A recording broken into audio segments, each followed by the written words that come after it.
Steve Cole, the VP of Research and Development at Hope Lab, a nonprofit that fights to improve kids' health using technology, said, "Any time in life you're tempted to think, should I do this or that? Instead, ask yourself, is there a way I can do this and that?" It's surprisingly frequent that it's feasible to do both things. For one major project, Cole and his team at Hope Lab wanted to find a design partner, a firm that could help them design a portable device capable of measuring the amount of exercise that kids were getting. There were at least 7 or 8 design firms in the Bay Area that were capable of doing the work. In a typical contracting situation, Hope Lab would have solicited a proposal from each firm and then given the winner a giant contract. But instead of choosing a winner, Cole ran a horse race.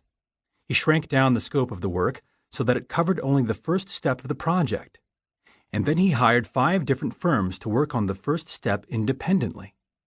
To be clear, he wasn't quintupling his budget. As a nonprofit, Hope Lab didn't have unlimited resources. Cole knew that what he'd learned from the first round would make the later rounds more efficient.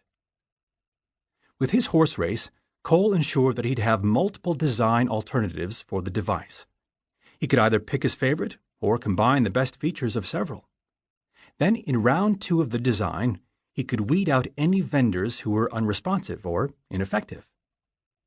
Cole is fighting the first villain of decision-making, narrow framing, which is the tendency to define our choices too narrowly, to see them in binary terms. We ask, should I break up with my partner or not? Instead of, what are the ways I could make this relationship better? We ask ourselves, should I buy a new car or not? Instead of, what's the best way I could spend some money to make my family better off? In the introduction, when we asked the question, should Shannon fire Clive or not, we were stuck in a narrow frame. We spotlighted one alternative at the expense of all the others. Cole, with his horse race, is breaking out of that trap. It wasn't an obvious move. He had to fight for the concept internally. At first, my colleagues thought I was insane. At the beginning, it costs some money and takes some time. But now, everybody here does it. You get to meet lots of people. You get to know lots of different kinds of things about the industry. You get convergence on some issues. So you know they are right, and you also learn to appreciate what makes the firms different and special. None of this can you do if you're just talking to one person. And when all of those 5 firms know that there are 4 other shops involved, they bring their best game.